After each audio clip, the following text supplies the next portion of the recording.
Yeah,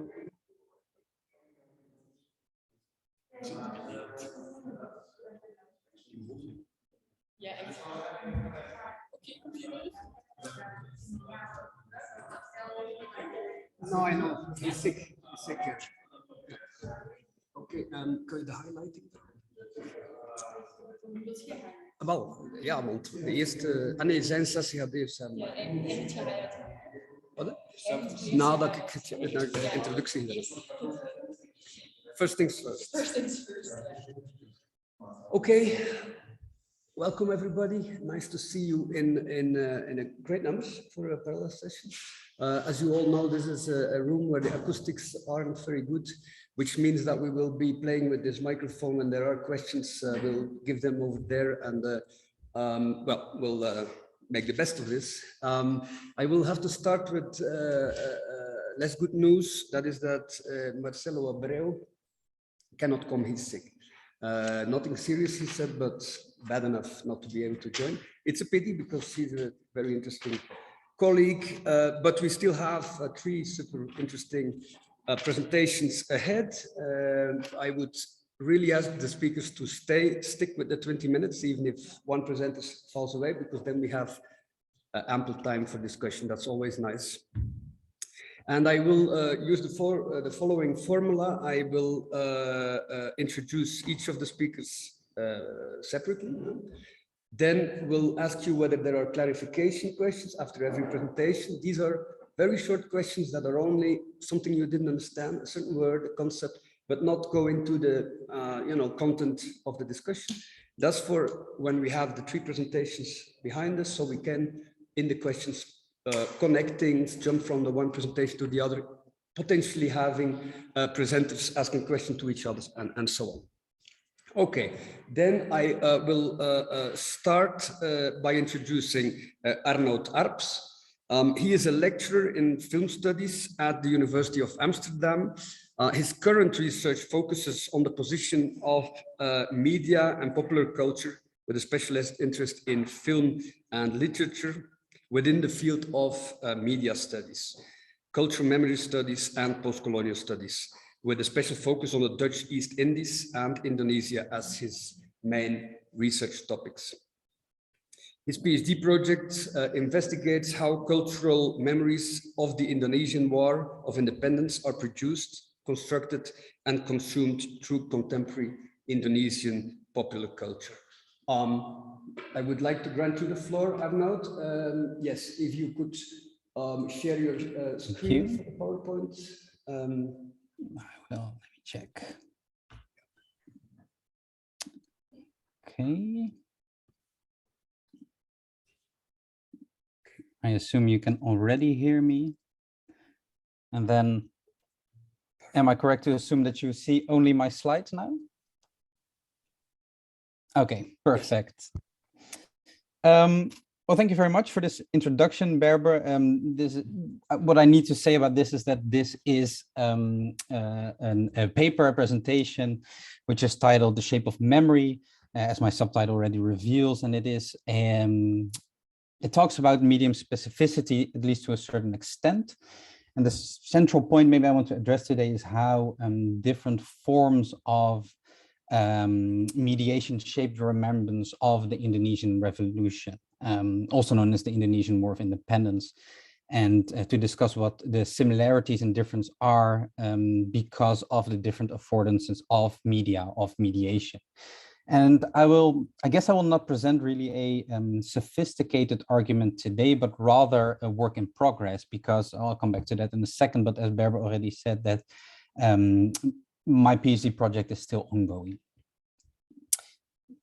Okay, so what I'm presenting today is part of my dissertation, and let me contextualize a little bit before I delve deeper into today's case study. My PhD research is titled "Remembering Violence, Cultural Memory, Popular Culture and Indonesian War of Independence." And in it, I analyze how the Indonesian War of Independence is imagined and remembered in Indonesia.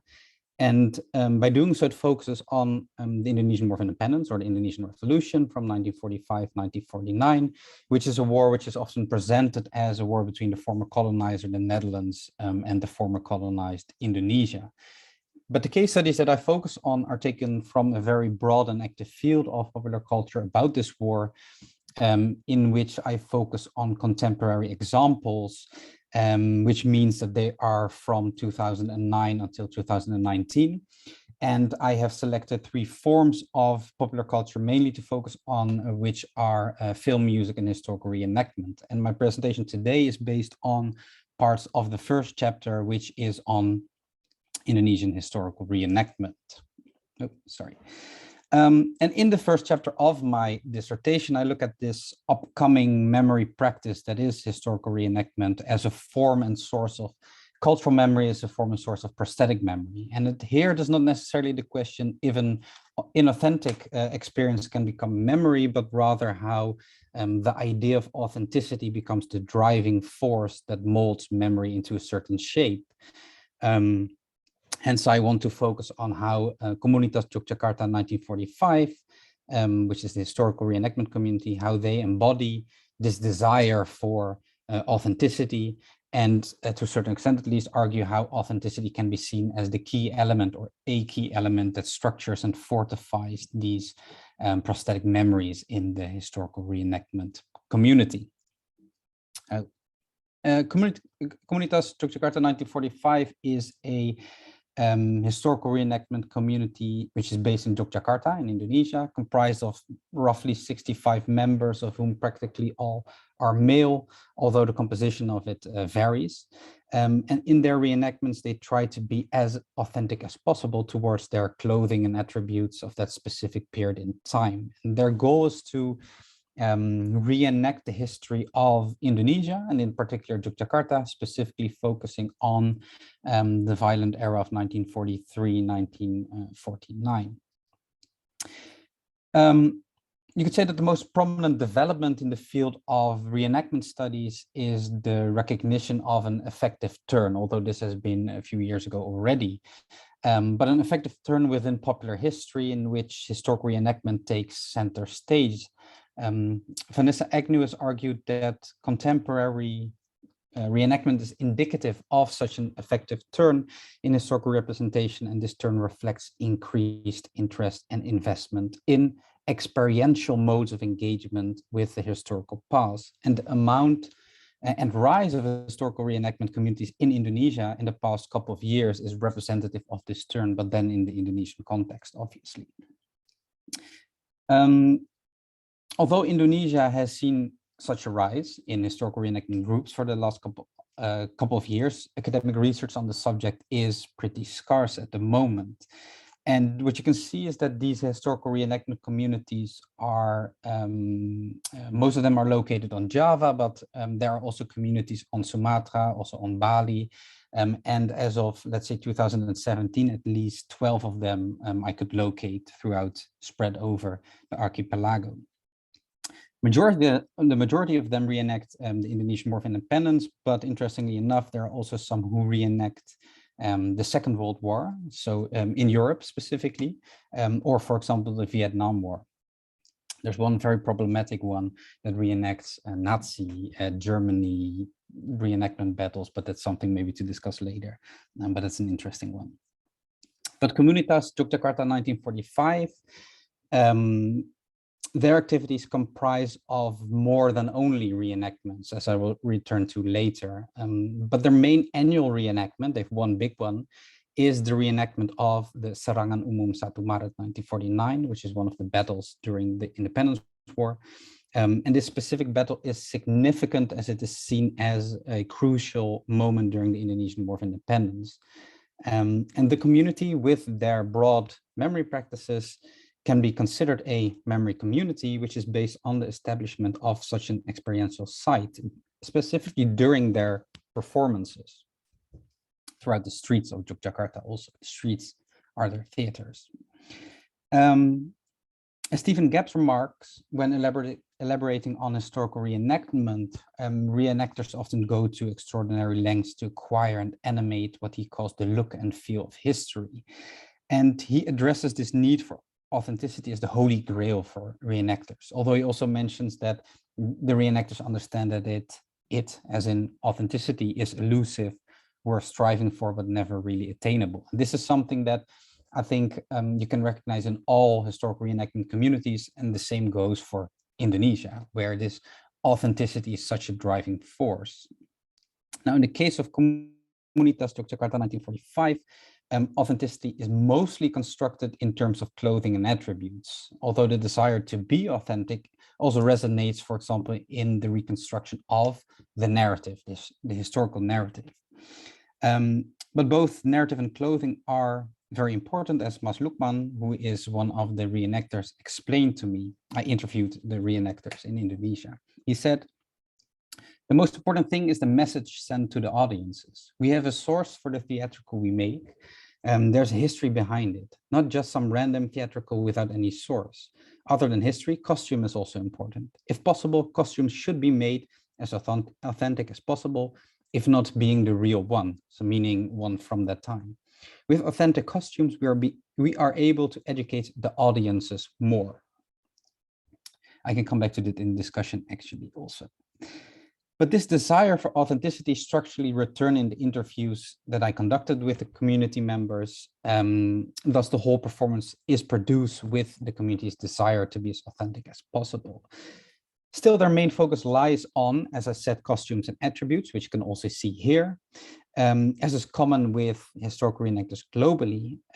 So when I interviewed the reenactor Mas Nicolas, who was 18 and a high school student, I asked him whether a uniform or a gun could also be part of the theatrical when it does not resemble those from the historical period, to which he answered, don't do it. It will ruin the image later.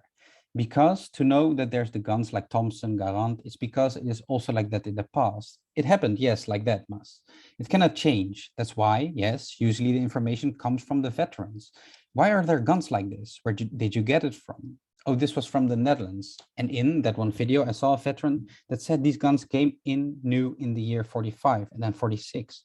To say it like this means that I thought, oh, apparently he still remembers. Well, here, there are two things to point out. I think one is the sources, which are to a large extent also oral history, so veterans, but then also this idea of to ruin the image later, which refers to an image after the reenactment itself.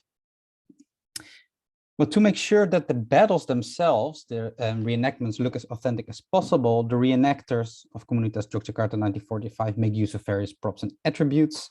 So this, for example, is a sachet of fake blood that they use to recreate being shot. And during the reenactment, they also bite these, as in they let them bleed out over their shirts. And this is another example of someone who posed after a reenactment. Now, with their clothing and attributes, Komunitas Yogyakarta 1945 imitates what Stef Gabs calls this look and feel of history. And it is through conventions of authenticity that reenactors comprehend, translate, and appreciate also one another's creativity. And through this desire of authenticity, the past is made concrete and perceptible for them. Yet, interestingly, I find this, and this authenticity does not only refer to the reenactment itself, which you can see here, but also very much to the photographs that they publish and circulate via their Instagram account. So this appreciation for authenticity is not only reflected during the performances, but also very much strengthened in how they present themselves through photography online. Also, a point of discussion, I could say more about how actually this authenticity feels and how the structures, because for those with a sharp eye on this picture, as you can see on the over the shoulder shot, that is myself. I was sort of drawn into actually being part also of several of these reenactments, but that's a whole other story. I don't have time for that, maybe in the discussion. It wasn't 100% my idea, but okay.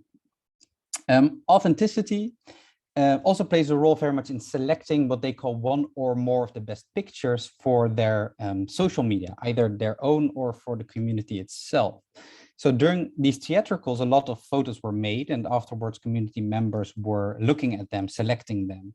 And people were saying that some of them were not authentic because there were people, for example, holding mobile phones, wearing watches. And I asked one of these reenactors why that is seen as a problem for them. And he said, he called it a broken photograph. A broken photo happens like this. For example, we wanted to take a picture of us in action. It looks awesome, but behind us, there's someone passing while smiling. That's damaging the beauty of the photo. Yesterday, when Mas Lukman was playing as Sultan and Mas Taslim was playing as Mr. Harto, we didn't realize that there's a pen in Mas Taslim's pocket. So one of the reenactors had a pen in his pocket. It is a broken photo. It's ruined now. But Mas Taslim is on, and I couldn't hear what he was saying, and then was chosen as the one playing as Mr. Harto. He was probably busy enough to miss the pen in his pocket. There's a photo that I thought was really cool in the parade. Amarta was the one that took the photo. An awesome picture without knowing there's a person with a phone. That is just too bad. So there's also very much this construction of authenticity for the, let's say, the circulation afterwards.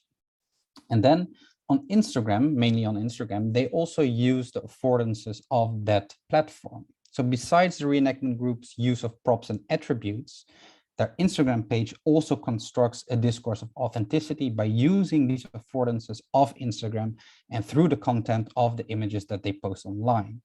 And you could recognize 3 patterns can be described with which a discourse of historical accuracy or authenticity is constructed, which invoke historical veracity also. These are the following. The first pattern is constructed through one of Instagram's features, which is the use of filters.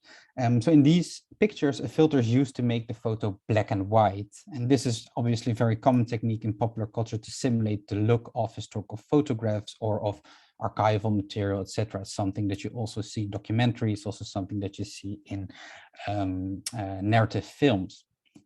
But this is also something that they do with the pictures they post online. Secondly, and continuing, because you can also see it here, is the second pattern that evokes authenticity, which is the reenactment of archival photographs. So they find these archival photographs in, for example, the library of the KITOV in Leiden, and then they reenact them to pose similarly, to dress similarly. So they use this feature also again of the Instagram filter to create a sense of authenticity, but they also very much actively embody this memory by positioning themselves similarly to the people on the original photo and try to dress the same. And then the last pattern that can be recognized is the portrayal of the community's secondary activities. So although, as I said before, reenacting historical battles during the Indonesian War of Independence is their main activity, the community is also very much engaged in several other activities outside of that. So these range from visiting different museums dedicated to the Indonesian Revolution, to visiting one of the buildings of, for example, Javanese anti-colonial educational movement in the Dutch East Indies. And they do this often or almost all of the time dressed as people during the Indonesian War of Independence. So that's the third pattern. What's notably absent are photos of the production of the theatricals. So on their Instagram page, emphasis lies mainly on the spectacle of the theatricals, on photo shoots, on these secondary activities, but not necessarily on the production of the theatricals. So this is not to say that photography does not play a role within the community in focusing on, let's say, the machinery that produces the representations, but at least online, you can really say that is that it is focused on machinery per se. It's more on spectacle. So the focus on the spectacle is shown through the 3 aforementioned activities, and they feature prominently on the Instagram page. But other activities also include the presence during, for example, National Museum Day, and the cleaning of monuments dedicated to the Indonesian War of Independence, visiting schools where they perform such a theatrical, but then, and this becomes interesting, I find, for example, conversation with the Chief of Staff of the Indonesian Air Force. And now comes a connection with the military before I wrap up. Now, the images of the secondary activities function as, I would say, an additional argument for a claim to truth. So not only does it display a further engagement with history, but it also shows their relation with authoritative persons and institutions in Indonesia, simultaneously further constructing them actually as also authoritative on the creation of narratives of history. So the photo that was posted as their very first is indicative of this construction. It is a diploma handed out by the 4th Area Military Command Diponegoro, and the image posted directly afterwards is that of the community and military officers who hand them the diploma. And this combination of images creates a link between the community, the reenactment community, and the Indonesian army.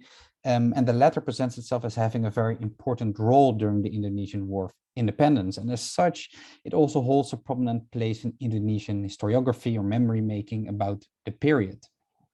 It is actually a common narrative in Indonesia that the army is responsible for freeing the country. And this narrative, to a large extent, obfuscates the chaotic turmoil in which the Indonesian independence emerged, which was a period in which there was no such thing as only one enemy or one battle. So the link between the comunitas and the army was further underscored here on Instagram, and also later during theatricals when they invited the army to be guests of honors, etc. So there is this link between army and reenactment. Okay, I probably went too fast or too slow, I don't know, but just to give a few concluding remarks, and I think then the most interesting points will be discussed afterwards because we have time for that. But I think what I just wanted to show you, and this is just a little snippet also of the chapter on historical reenactment, is how the medium is the memory, as Astrid Errol says. And what I mean with that, or which I follow actually, is this idea that media such as historical films bring about consequences in that they shape cultural remembrance in accordance to their specific means and measures. And here it is the difference between theatricals on the ground and photographs on Instagram.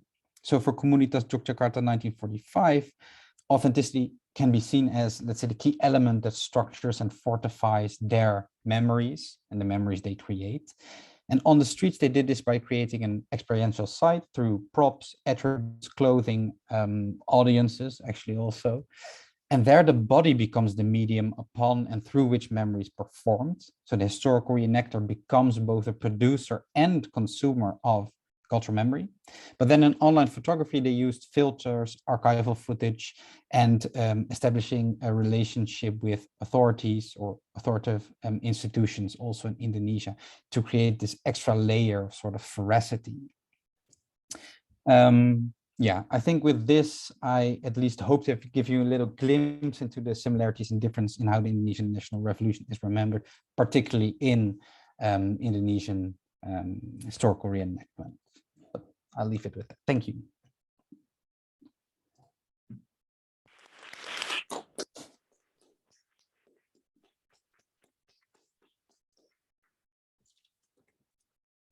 Okay, yeah, thanks a lot. This is, I think, an absolutely fascinating presentation, and I'm sure we'll come back to it. I myself also already have a few questions. But we will now first turn to Eline Mestdagh. She's a historian and works as a FWO, doctoral researcher for the people of Argentina. That's something like the CONICET or CAPES in Brazil. And she's working at the Department of History at Ghent University.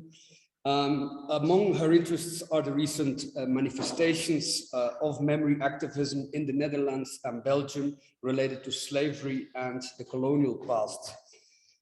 In her PhD research, she investigates how a heterogeneous network of activists within the Sub Saharan African diaspora in Brussels mobilizes history in its struggle for social and racial justice. And she is adopting a methodology consisting primarily of ethnographic fieldwork and oral history to study this activism. And she's especially interested in how ideas about the proper way to deal with the past, or the idea of what is a proper way to deal with the past, gain prominence among activists. And she's also interested in how the memory of these activists interacts with those of political and cultural institutions in Belgium. Since 2008, 18, she is one of the coordinators of the Ghent-based interdisciplinary research forum TAPAS, Thinking About the Past. That's the group we run in Ghent University itself.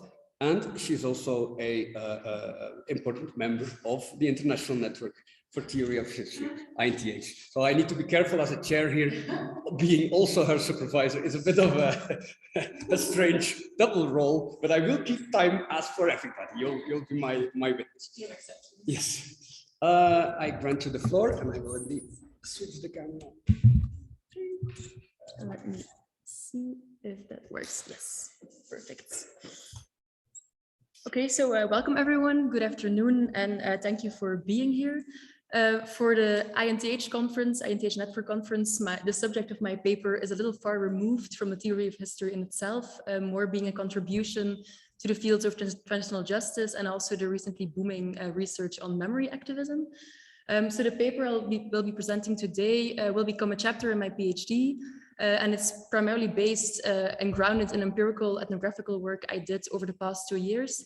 And I'm actually still trying to wrap my head a little bit around the various theoretical angles from which I can approach the material. So I'm just very happy and thankful to be able to present my work for you today, and just very much looking forward to your comments and your feedback and the discussion afterwards. So 2020 was not only the year in which COVID hit and in which we had to postpone our INTH conference, it was also the year in which the Belgian federal government decided to install a parliamentary commission to investigate Belgium's responsibility for the colonial past in Congo, Rwanda, and Burundi, and its consequences up until today. And so the decision to install this commission fell on June 17th, at a time when Afro-diasporic activism in Belgium gained an important momentum following the death of George Floyd in the US, and then the following wave of Black Lives Matter protests that also reached Belgium in June 2020. And so in the following months, so after the installment of this commission, even before the commission started its work, its activities, some Afro-diasporic activists started to openly oppose the mandate, but also the process of a selection of the experts in the commission, calling the commission, I'm just citing one of them here, a change without a real change. And in these various critiques that were formulated by activists in opinion pieces on social media and also during activist meetings, two things in particular struck me as remarkable. The first thing being that the notion that suddenly gained more currency among activists at that moment was a notion of reparations. So activists, for example, critiqued the absence of an explicit framing of the work of this parliamentary commission as an attempt at reparation. But as all of you also know, the concept of reparations is a notoriously elusive one, thereby forcing us to do the empirical work to unpack its different meanings in different contexts and for different actors. The second remarkable thing in this moment was that within only 3 months, at least 3 different, entirely different activist organizations started to form what they called counter-truth commissions. So very loose initiatives in which a variety of individuals came together to write up their own version of the facts of Belgian colonialism and post-colonialism. And one of these counter-truth initiatives was Les Assises Décoloniales, which was a large working group launched by an Afrofeminist organization. And they met regularly between June 2020 and June 2021 to write a report and then to submit it also to the parliamentary commission. And so what I will do in this short presentation is I will discuss this example of Les Assises Décoloniales to answer to the question of what meanings activists in this case attach to this very slippery notion of reparations. When we talk about reparations, a very important question that we need to ask is, of course, what it is exactly that needs to be repaired.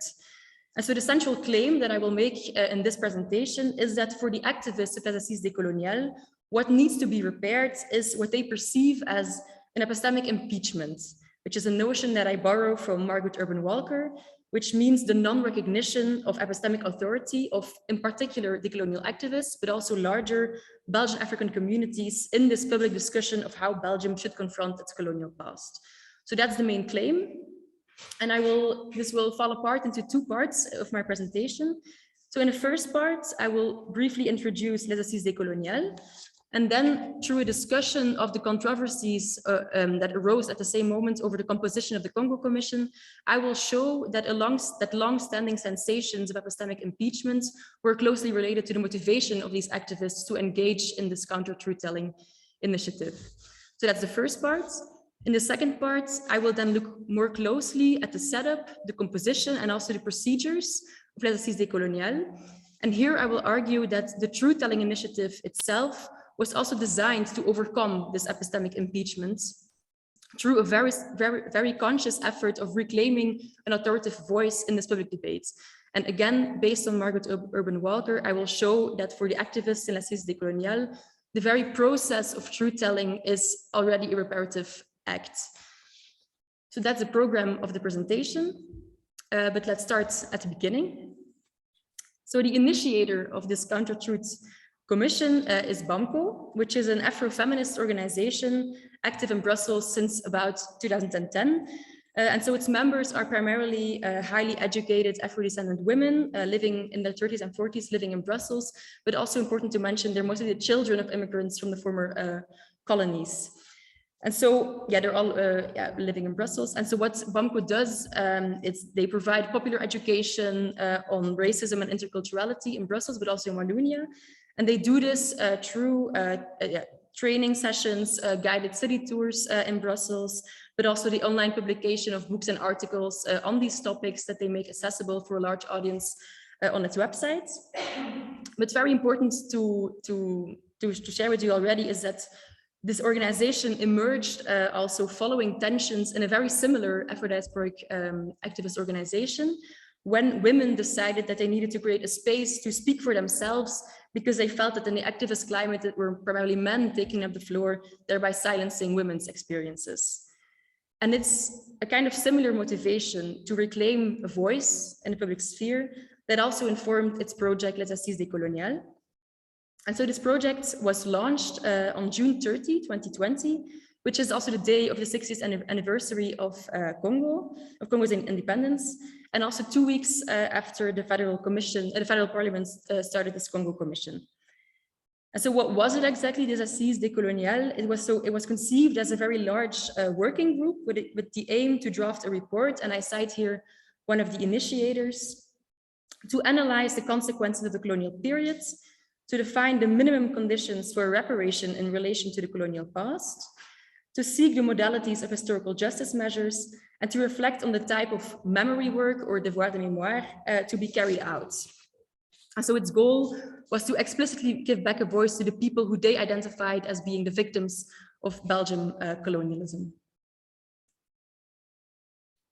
But it is impossible to dissociate this launch of Les Assises Décoloniales from public discussions that arose about the same time about the composition of this federal Congo Commission.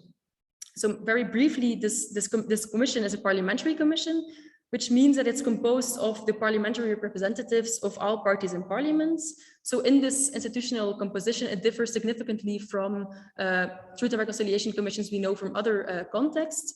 But at the same time, it also employs the language of truth-telling and reconciliation in the definition of its mandate and its objectives. We can maybe go more in detail during the Q&A, but the important thing here is that this commission, in the beginning of August 2020, appointed another subcommission, an expert panel of 10 experts, 5 of whom historians, to draft a first preliminary report on the existing state-of-the-art of historiographical research on Belgium's colonial past, but also to define what trajectory the Commission should take in the following months after its installment.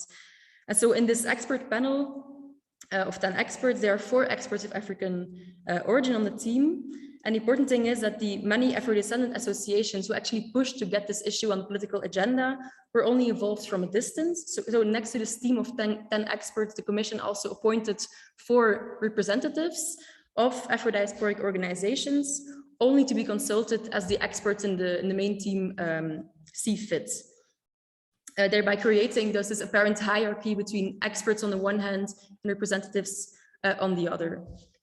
At about the same time, also in June 2020, the Royal Museum for Central Africa in Tervuren was also asked by the Commission to write also a preliminary note to give advice on how this expert panel should be composed.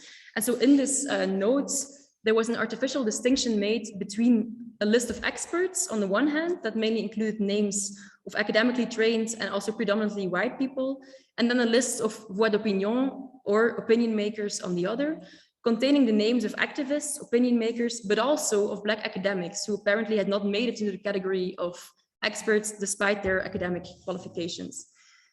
But so this background there's a lot of background, but this background is very important because it's precisely this hierarchy between experts on the one hand and then representatives or voix d'opinion or opinion makers on the other hand that became a very, very contested issue among the colonial activists in that moment. And that also proved to be one of the main motivations of the members of BAMCO to launch this Assises décoloniales initiative. So faced with a parliamentary commission that limited the kind of epistemic profiles selected for the expert group and also disqualified non-academic Afro-descendants from the panel, there was this very strong sense present of being excluded and also of the post-colonial debate being stolen by an official institution. And so this state of lacking credibility, in this case, within an official reparative framework provided by an institution, is what Margaret Urban Walker again calls epistemic impeachment. So in the case of historical injustice, she says, to be a victim or to be a member of a group that is subjected to unredressed systemic and intergenerational oppression is typically also to live with a diminished status of epistemic authority and to live within the widespread and normalized denial of either the detailed history of the oppression or of the persisting effects of it, or both. And such forms of epistemic impeachments of victims and their descendants commonly result from a long-standing denials of grave wrongs, adding to an original injury, a fundamental form of moral and epistemic disqualification. What I want to get at is that in this context, talking about reparations seems then to involve two things. An acknowledgement first of the continuity of this epistemic injustice instead of its repetition in the context of this commission. And then secondly, an acknowledgement of the knowledge claims and also the epistemic status of the people who claim that this injustice exists. And so this double, this search for this double acknowledgement was very essential for Les Assises décoloniales to start their project, but they also refer to themselves as doing an effort to decolonize reparations. But so as I said in my introduction, I not only want to show that these feelings of epistemic impeachment were related to the motivation of Les Assises décoloniales to start its own truth-telling project, but also that Les Assises use truth-telling as a means to repair epistemic impeachment.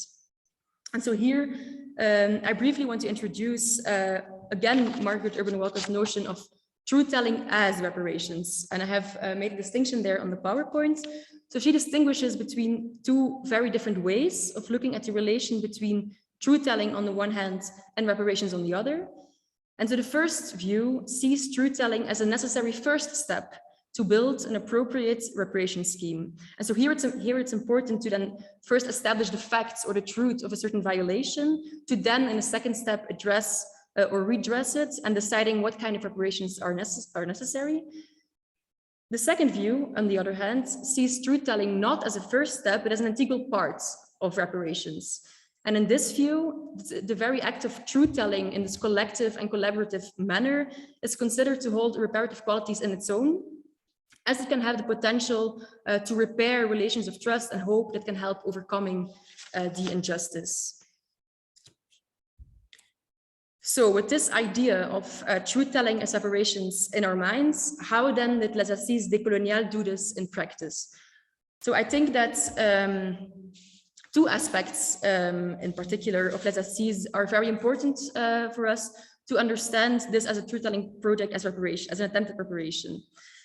And the first aspect I want to discuss is the focus within the work of Les Assises on the long term, and also the close attention that it paid to the process itself.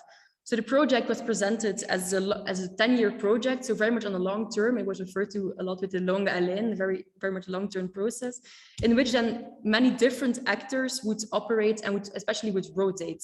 So this rotation was seen as important for the project to be carried by communities instead of by individuals.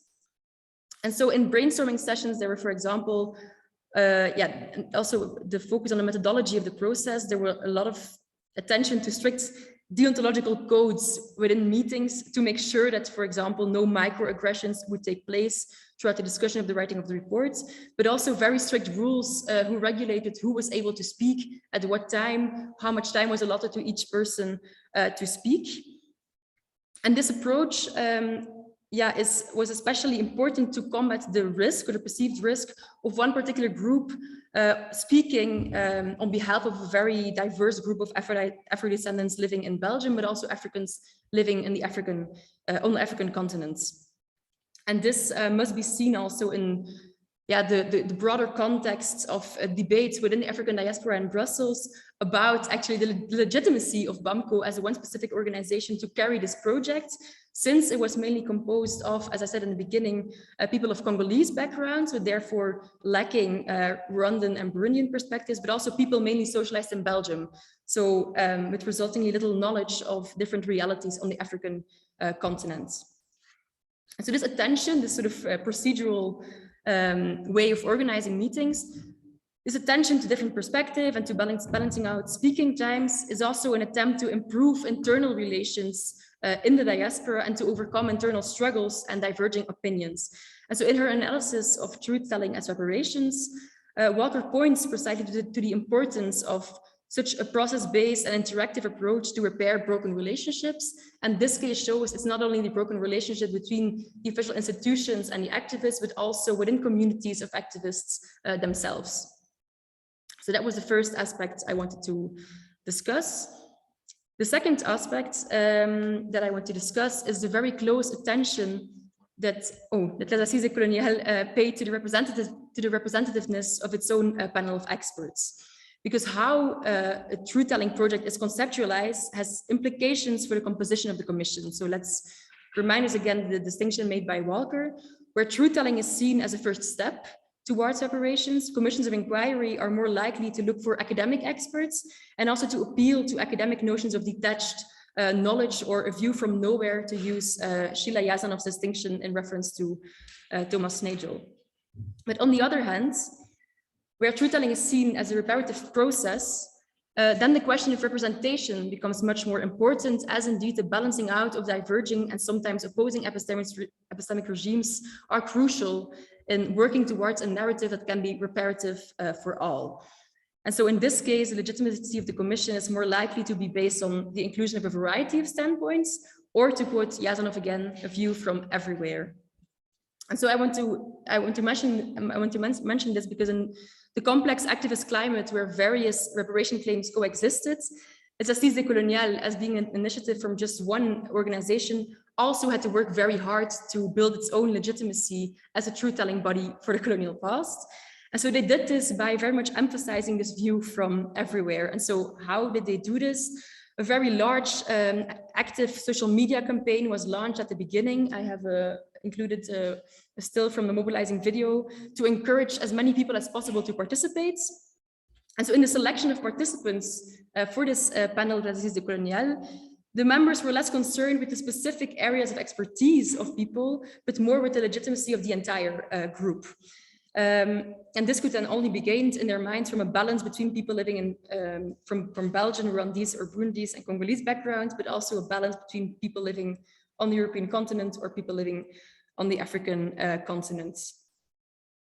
In the paper that I have written and a PhD, I also discuss a dilemma that came from this desire to have a view from everywhere, as it created a lot of confusion about what kind of expertise they actually could claim.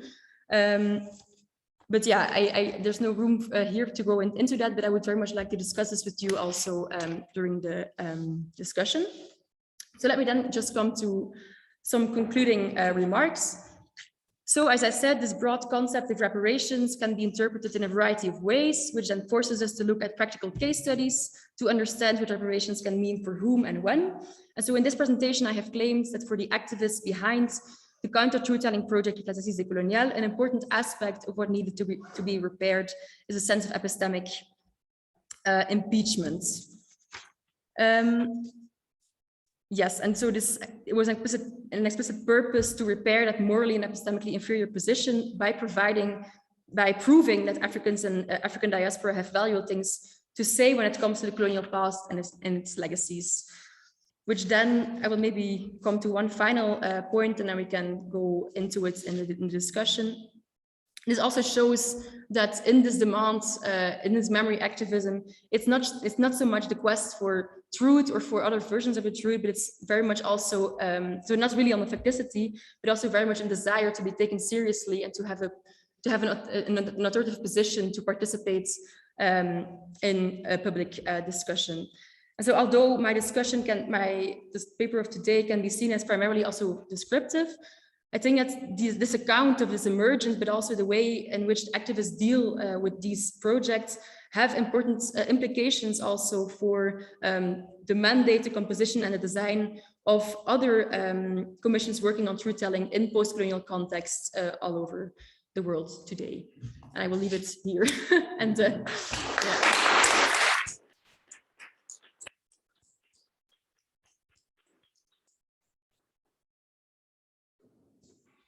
I noticed that I also forgot to ask the clarification question. So Edith got just clarification questions now for Eline. I don't know, I cannot go to if there's any, oh. Op die computer.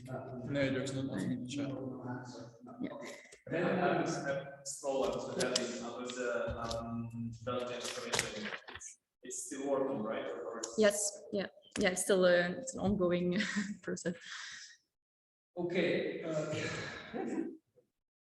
Okay, then I have the pleasure of announcing. It's a bit of a coincidence that we have a large presence of Ghent here. Has to do with the shuffling of the program, but it's not a coincidence, of course, that they speak to each other, because of course we work in a common environment with interests and interchanges and so on. So I have the pleasure to introduce Rafael Verbuyst. He's a historian and anthropologist. He's currently a postdoctoral researcher at Ghent University's history department as well. Rafael's research interests center on the revival of indigenous identity in post-apartheid South Africa, and also on settler colonialism and ethnographic methodology, the uses of the past, and the very concept of indigeneity, which is a very complex concept. A book based on his PhD thesis titled Khoisan Consciousness, Articulating Indigeneity in Post-Apartheid Cape Town is forthcoming with Brill Publishers. And I will give you the floor, Rafael. Okay, so let me start sharing the screen. Yes. Okay.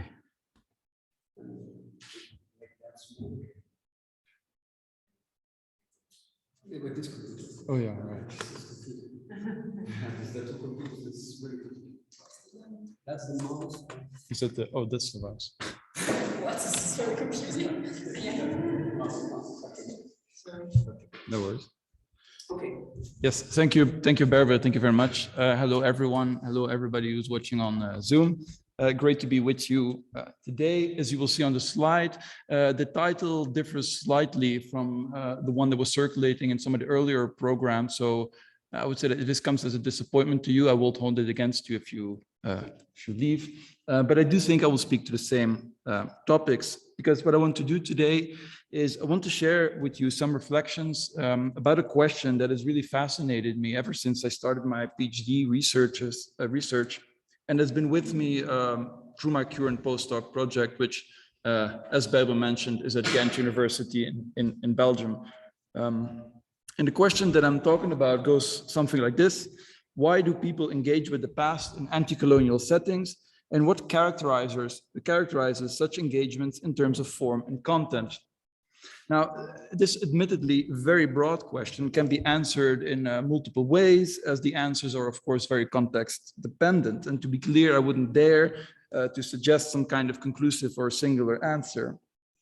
Rather, what I want to do today is make the case that it's productive to tackle this question from what I would describe as an anthropological perspective, by which I mean examining so-called amic or insider points of view of the people who are engaging with the past and non-academics in particular. So amic as opposed to ethic, outsider perspective.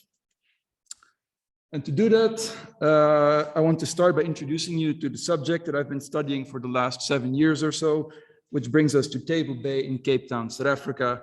But of course, we have to start in the mid-17th century, when the indigenous people of South Africa, commonly known as Khoisan, made contact with European settlers, which is depicted here in this famous or infamous, maybe late 18th century painting by Charles Bell. Now, this encounter set in motion a violent process of settler expansion that would eventually engulf the whole of Southern Africa and also affect the majority demographic in the region, which are the Bantu-speaking peoples. As many indigenous people elsewhere, the settlers did not so much seek to exploit Khoisan labor, which they supplanted with slaves, but they disavowed their presence in various ways, ranging from physical elimination and dispossession to forceful assimilation. And as such, the Khoisan were assimilated alongside various others into this mixed race group colored, during colonialism and apartheid. And colored is a racial category that was stripped of all references really to Khoisan identity and culture. And as a result of this forceful assimilation, many still today do not really consider the Khoisan as a distinct or vibrant collective, but rather as so-called vanishing natives residing in remote rural areas and faced with dwindling population numbers. However, these Khoisan, largely presumed extinct, have been reappearing after the end of apartheid in 1994 at an exponential pace, a phenomenon often described as Khoisan revivalism. And I think fascinatingly, this is particularly the case in Cape Town, where colonialism has the deepest footprint. It is here in Cape Town particularly that an ever greater number of these colors have been identifying as Khoisan instead and reviving their cultural heritage and voicing all manner of political claims. Now, there's a great deal I can say about Khoisan revivalists, their backgrounds, political campaigns, and so on, but for the sake of this presentation, I want to single out something that has struck me really from the first engagements that I've had with them during my ethnographic fieldwork, which is the method that I used to try and understand their discourse on the past. And the observation that I'm talking about is an omnipresent emphasis on the relationship between history, identity, and healing. And there are countless examples that I could give, but let me focus on one Khoisan activist whose work I think embodies this trend very clearly, which is called Reuben Richards, who's a businessman and sometime academic who became involved with Khoisan revivalism a decade or so ago. In 2017, Richards, who's pictured here against another apparent prominent activist, Prince Harry, hosted a series of community conversations, as he refers to them. And he did this through his NGO, the Reuben Richards Foundation.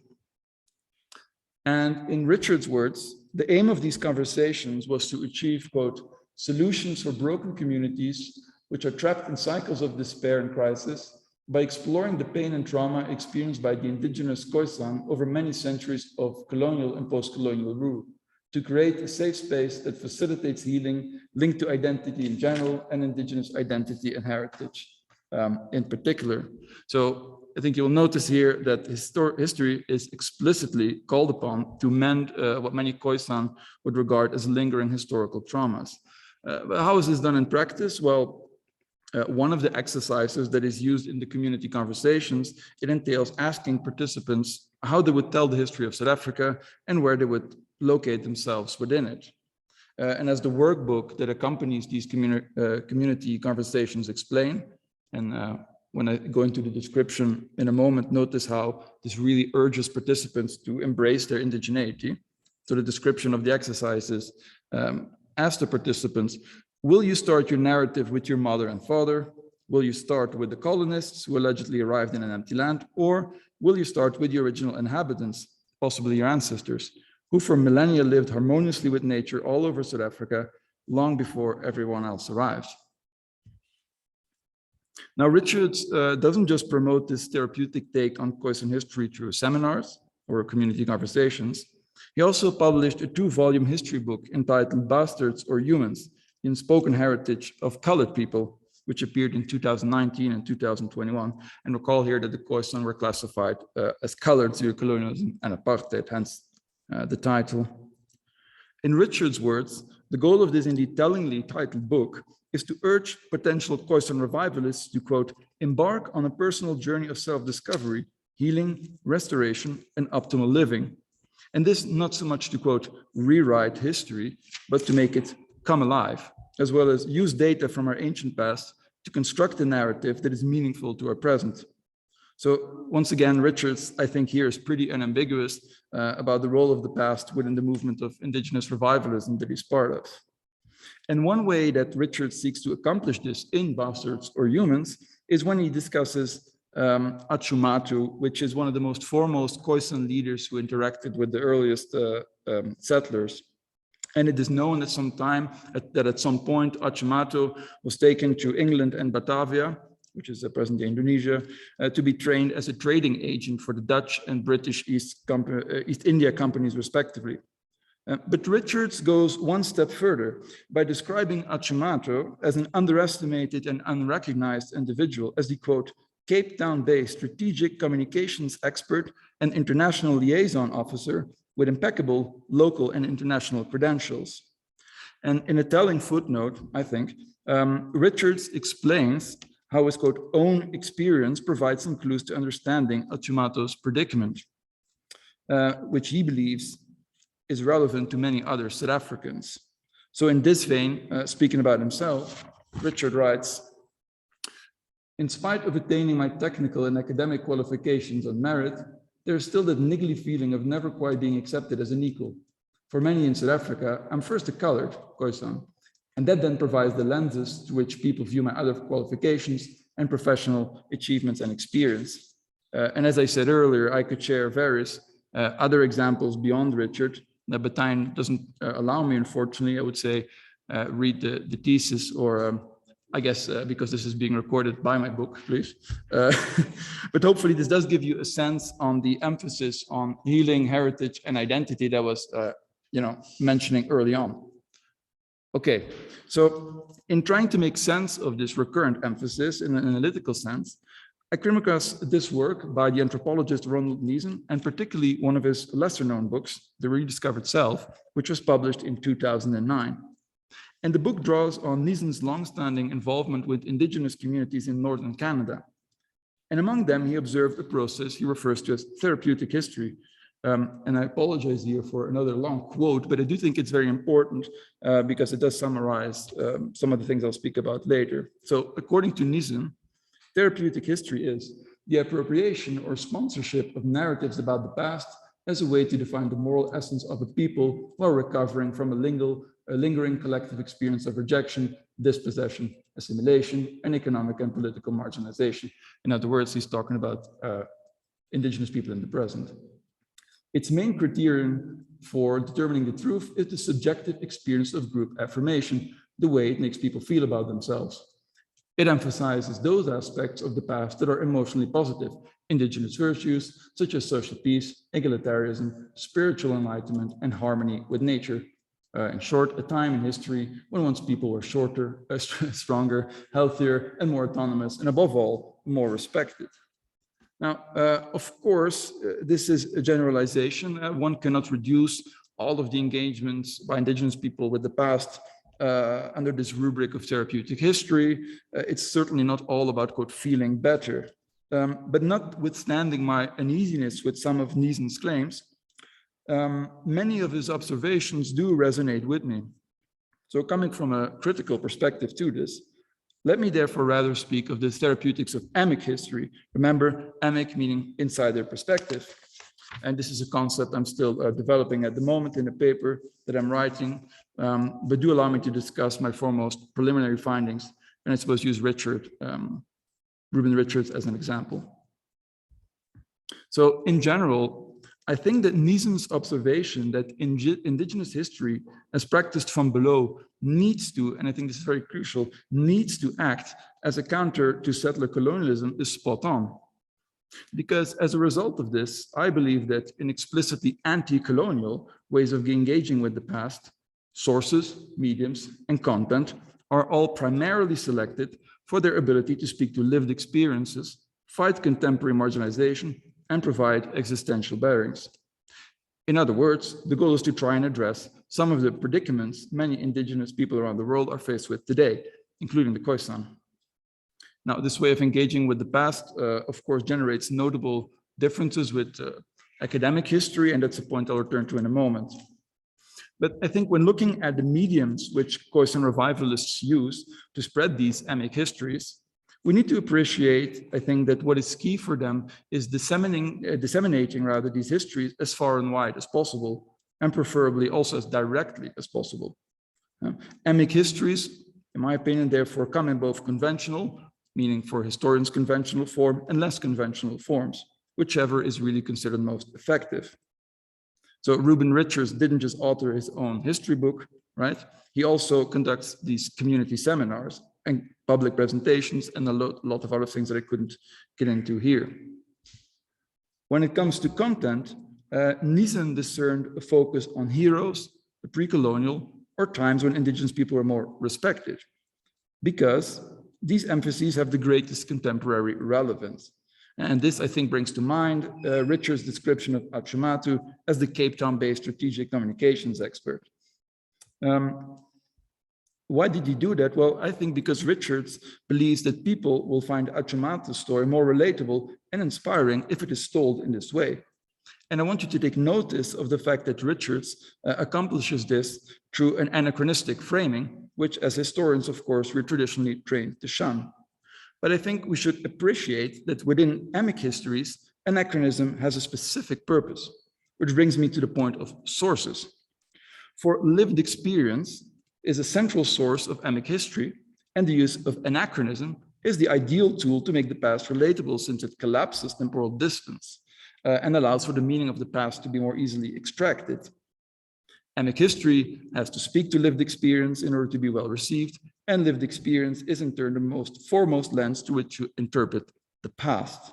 So remember here, Achumatu's story helped Richards frame his own life experience and vice versa. And one Khoisan revivalist who's speaking here at the book launch indeed appreciated his book, Bastards of Humans, precisely for that reason, because it was not marked by what he regarded as academic history's characteristic, quote, dispassionate distance, that coldness, that almost antiseptic way of dealing with history. However, the centrality of experience to historical understanding does bring me to some of the conundrums that emerge when thinking deeper about the therapeutics of emic history, which I think are particularly relevant to historians. As Joan Scott already noted in 1992, experience as a test for true knowledge places those who do not share that experience in an awkward position when offering critique, or even more profoundly, perhaps, supposedly unable to access or understand it. In the realm of experience, the difference between method and source tends to collapse, the difference between objectivity and subjectivity blurred, perhaps rendered invalid. Whereas academic history lends its credibility in large part, at least, from their sources being open to general scrutiny, emic histories do not necessarily place the same premium or importance on openness or outsider criticism. Again, right, what matters most is addressing present-day predicaments.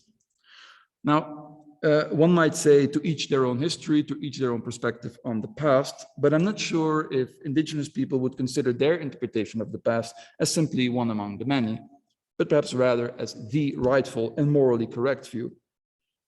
On that note, surprisingly, I think Neeson is, in my view, grossly exaggerating when he says that practitioners of therapeutic history, quote, dispense with widely recognized academic procedures, the possibility for historical self-criticism, and an open, honest encounter with uncomfortable events, attitudes, and attributes. He says it enables historical distortion or amnesia. Now, as I said, I think this is an inappropriate, quite frankly, offensive generalization. But there is a problem that arises when emic history forms the basis of, let's say, a land claim, where a judgment has to be based on the merits of the claim and which rules of evidence apply there. Surely academic history is still the norm here. And this is something I'm not really going to get into here, but just want to say that what Niesen, points to here is definitely a problem. Now, while it is a problem, I do want to mention that, yes, emic histories might go against some of the training that we all received as historians, which makes us perhaps feel uncomfortable or not really know what to do with them. But it doesn't mean that these types of histories are necessarily radically different from academic history. To use somewhat of a cliched word, the distinction between them is indeed problematic. So one wants to be respectful of the differences, but also not other indigenous histories unnecessarily. I think here's an interesting quote by an indigenous scholar, Ghent University, who says, engaging with debate with indigenous people is a sign of intellectual respect. And this includes flagging inaccuracies, generalizations, or blatant manipulations. Now, in practice, however, as various scholars of post-colonialism have noted, what takes place is usually a simultaneous rejection and appropriation of academic history writing, resulting in sort of hybrid forms in most cases. Again, Reuben Richards, for example, he chose to write a history book for a reason, right? He chose that format for a reason. And in my experience, academic historians, as well as the sources that they use, are also critically engaged with by Khoisan revivalists. But interestingly, not so much the other way around, which I think does tell something about the state of our discipline and the work that still needs to be done, which is an excellent segue into my conclusion, I think, because the big question to end on for me is what I've said here today relevant for researchers looking into anti-colonial settings elsewhere? Well, I guess you'll be the judge of that, but I certainly think it's fair to flag the limitations that flow from the specific case that I use at the basis of my arguments, because after all, certainly not all anti-colonial or post-colonial settings involve indigenous people and their unique predicaments. And yet, many of the characteristics of emic history, which I discussed in the presentation, undoubtedly resonate with other cases where there is a strong desire to counter colonialism and its legacies. Just think about the presentation of Eline here.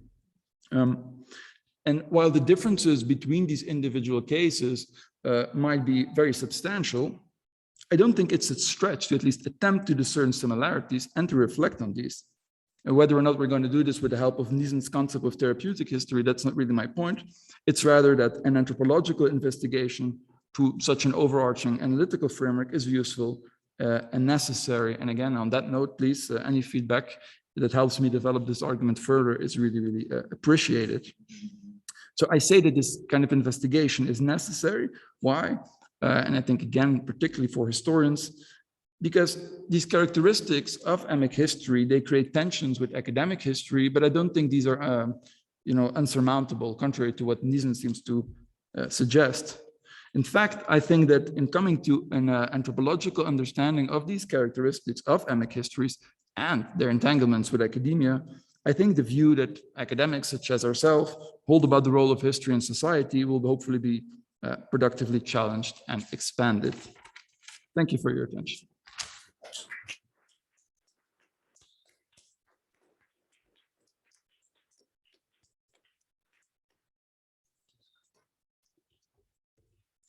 Okay, then I first will look for clarification questions, either here or at home. I think it's somebody moving, right? Okay, let's just stop it. Nice. Okay, hear the screen stop. No clarification questions, then I would like to open the floor for questions for either of the three panelists, the speakers, presenters.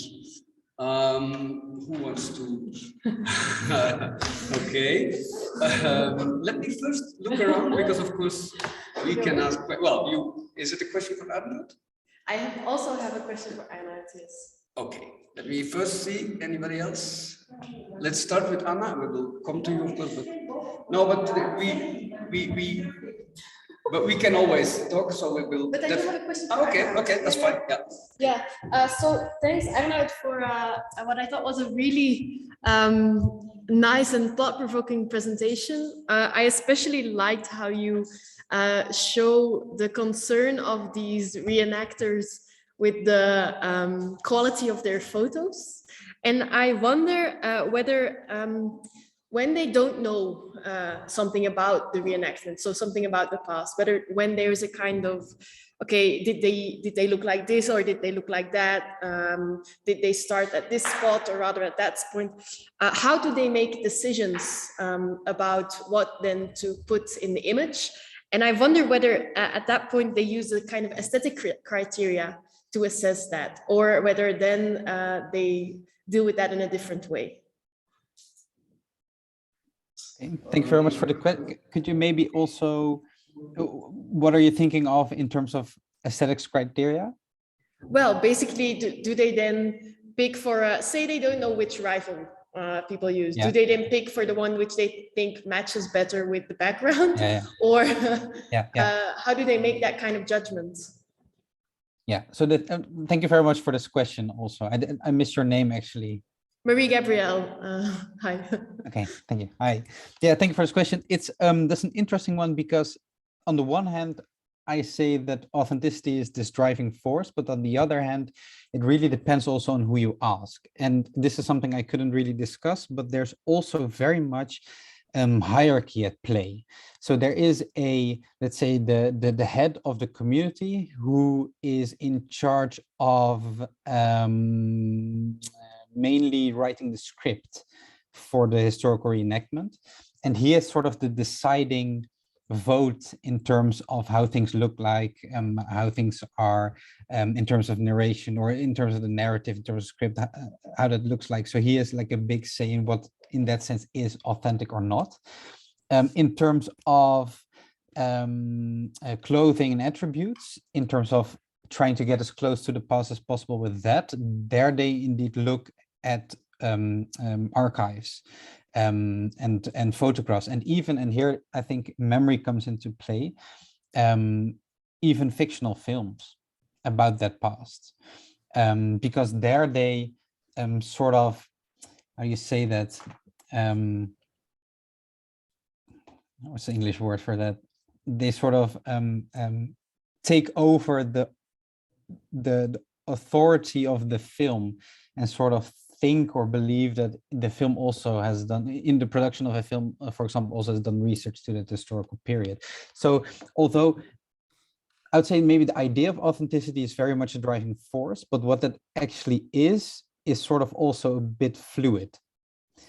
And then, no, I wouldn't say that they would necessarily look at that aesthetically in terms of what, for example, looks the best in relation to the clothing that they wear, but it would be more or less what they find in terms of patterns are more common in relation to images and films and photographs, etc., and books.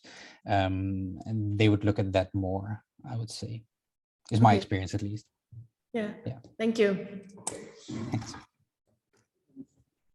We can hear Anna. Hi, Arnoud. Actually, I have questions for the three panelists. For Arnoud, I'd like to know if this movement, they have a script for the performance, if they have the script, and if their Instagram can be read as a storyboard or as a performance of memory. This is the question. For the second one is, yeah, it's here. Yeah. Eline, I was wondering, I would like to understand a little bit more. Maybe I'm a little bit ignorant in terms of this kind of concept, but I would like to understand a little bit more about epistemic impeachment. And also, I would like to understand, especially because it's a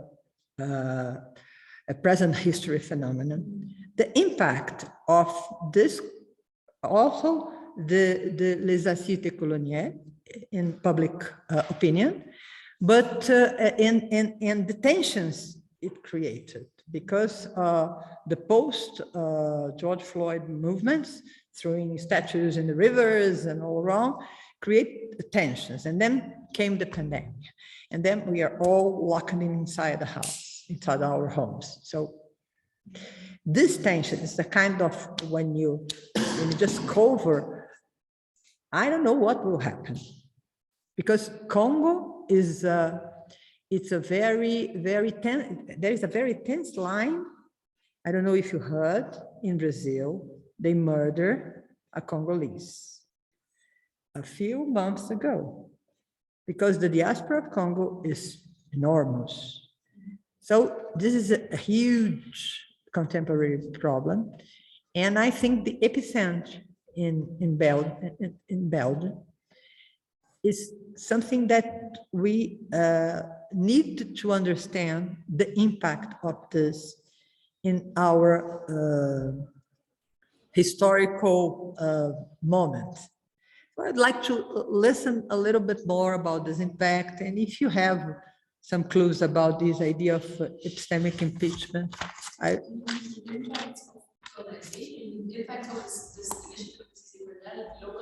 Yes, this is what I... Thank you. Rafael, I feel a little bit uneasy with the category of indigenous people. I think it's impossible to sustain in this perspective of dynamic history or anti-colonial or post-colonial to use this category. I would like to listen you a little bit more, because actually, when we deal with the history of colonization, we understand that indigenous is the way the colonial government named them, but they had their name, Khoisan. They have actually the book of Rubens, Richard. He says, I am Khoisan, colored, but they don't, I don't know. I would like to, it's not a radical critics. I'm not an anthropologist. I've been studying about indigenous people in Brazil, reading anthropologists about the indigenous perspectivism. So I think there's a problem here with this concept. And I think we need to think about it very closely. That's it. Thank you very much. I can go after.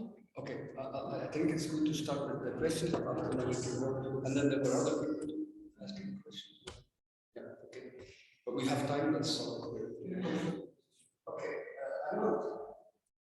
maybe highlighting. Yes, I can start. I start, yeah? Yeah. Okay. Yeah, sorry. I can hear it fine when the microphone is close. Let me start with the second question, and then the script question. But first, how to see their Instagram? I think no, it's not a storyboard. At least if you see it as a storyboard of, for example, the reenactment itself, then I would say no, because they don't use it prior to a certain reenactment. So it's not necessarily that on Instagram they try to sort of see what fits and what doesn't fit. It's mainly like an afterward kind of thing, and in that sense it is indeed a performance of memory.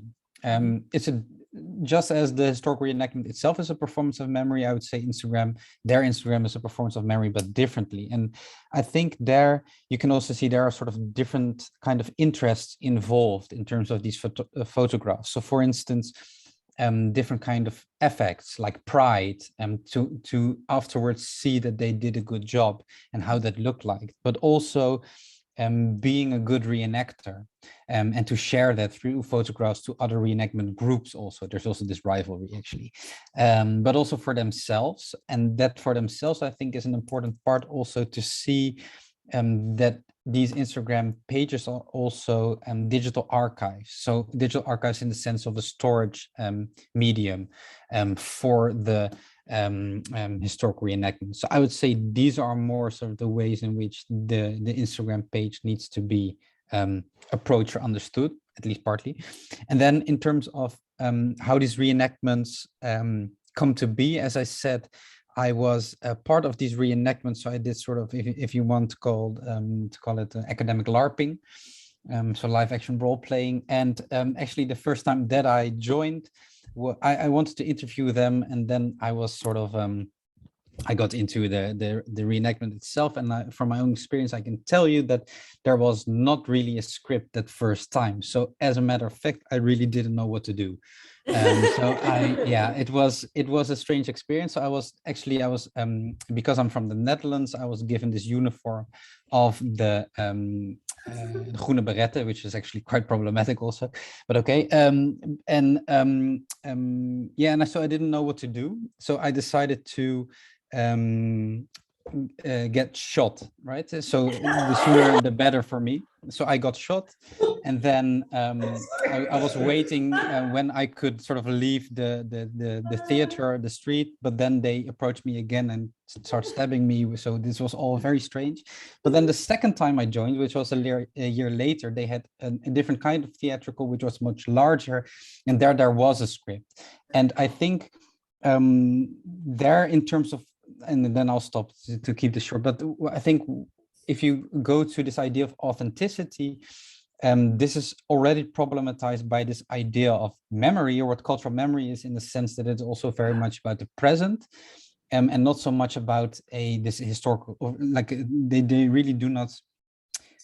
There's this paradox in which they want to, in terms of aesthetics or the looks, they want it, and the feel, they want it to be as sort of closely as possible to that period in time. But then mainly in the narrative, you can see where memory comes into play. And this is a bit into the history of Indonesia, but there's this whole discussion about the role of the Sultan of Yogyakarta and the role of Suharto, the later president, second president of Indonesia, who was also fighting during the independence war, and who actually initiated the general offensive on Yogyakarta, which was this counter movement.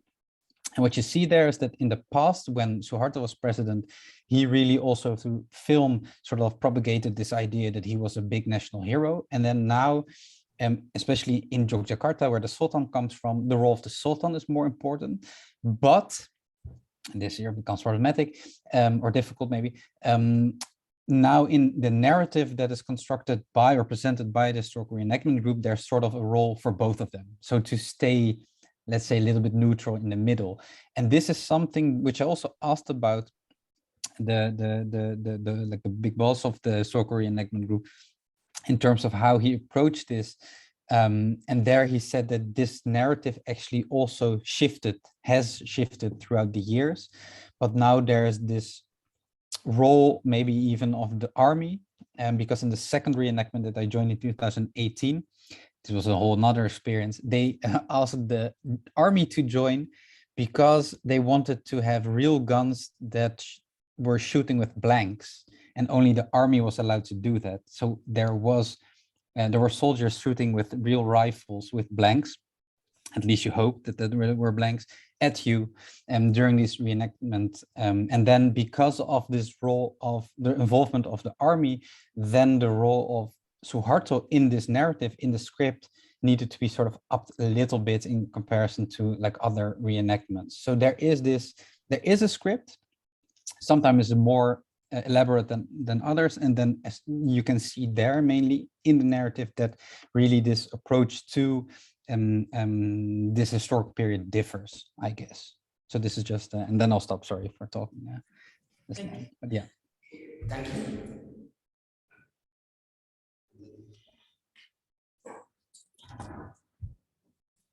Can you hear me? Should I take this? Yes. So thank you, Anna, for your questions. So I will start with the question about epistemic impeachments. So yes, is this concept that was developed by Margaret Urban Walker, but she doesn't develop it a lot. It's mentioned in a piece that she wrote on truth-telling as reparations, and it means precisely this reduced status of credibility when you make claims about a certain violent past in the aftermath of violent conflict. But of course, she develops it, of course, with having in mind more recent conflicts and in a context where there is widespread denial about what happens there. But I use the concept because I think I wanted to look at why these activists are doing this, and I found it useful because this concept precisely points to the fact that it's not really only about a right to truth or the facticity of what's going on in this commission, but also a very urgent sense to be or willingness to be taken seriously. And that's, I think, this epistemic impeachment can help us understand this willingness, because precisely an attempt, or these activists, an attempt of reinstalling their credibility as claim makers on this past. I don't know if that answers a bit the question, but then your second question about the impacts of les assises décoloniales. I think it depends on impact on what, because impact on then I would say the impact is fairly limited, because you mentioned the pandemic. This year that the assises took place was precisely also during the pandemic. So we had to do the meetings all when took place online. It was very difficult to engage all. I mentioned that there was 120 people to engage all those 120 people, also the ones living in Congo, Rwanda, and Burundi. It was technically super difficult. And then at a certain point, also everyone was voluntary. There were volunteers who were taking up the project. There was no budget. It was actually an enormous project. They wanted to write a report on 25 different themes. It was all based on volunteer work, so it was really, in the end, difficult to reach a result. So it was actually they stopped the process. But I think so. I would say on the public discussion, rather limited. It was also not that visible at that point. But I think it's interesting to see the impact within the diaspora itself, because there it really has incited a lot of discussions on how to position themselves vis-a-vis this Congo Commission. Because you could also look at this initiative as precisely an attempt as a community building attempt, or really an attempt to build a shared narrative over this variety of positions within this diaspora, who actually, faced with this commission, needed to find sort of a common voice. And I think there also, I mentioned that there were lots of other groups also launching their own counter-truth commissions. So it has incited discussion, at least within the diaspora itself, but I think it's limited to these communities, and not really, it hasn't been very visible for a larger audience. As for the impact on the Congo Commission itself, there I would also say it's limited. So there were a few reports that were sent to the president of the Congo Commission with recommendations, but so far, it didn't really lead to any major changes so far. It's also, the work is still ongoing, right? So it's a bit early, maybe.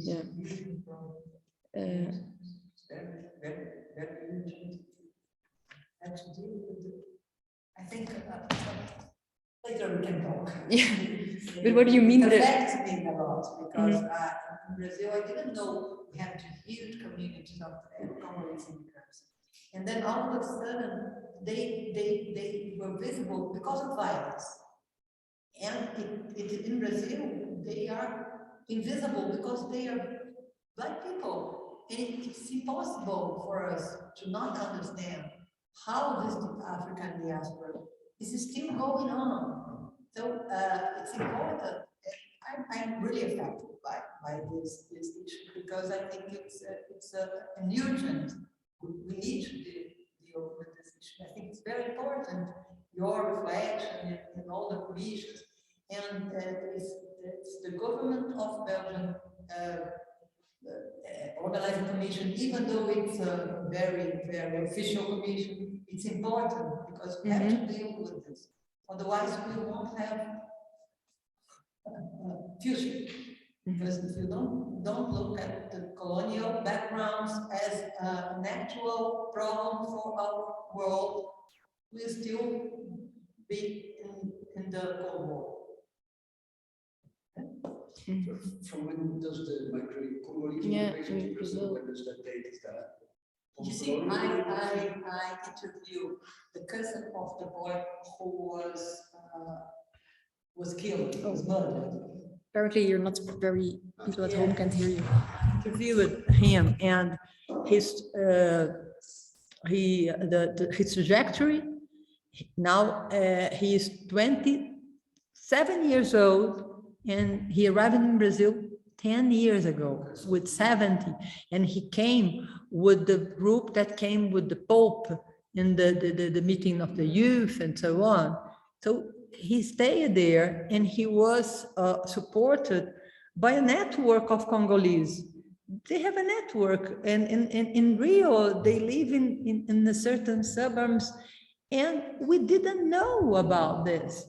Actually, I was contacted with the group that worked with psychology school, and they attended, give support, psychological support for the group. But we realized that we have a Congolese community in Rio because one of them were violently murdered. This was horrible. It was very, very, even because it is in the area where this actual Republic president lives, who is dominated by the militia. So there is a lot of things going on, but I think African diaspora is a very important issue to be taken into concern for contemporary history, not for present time history. I think that's the importance of your work. Thank you.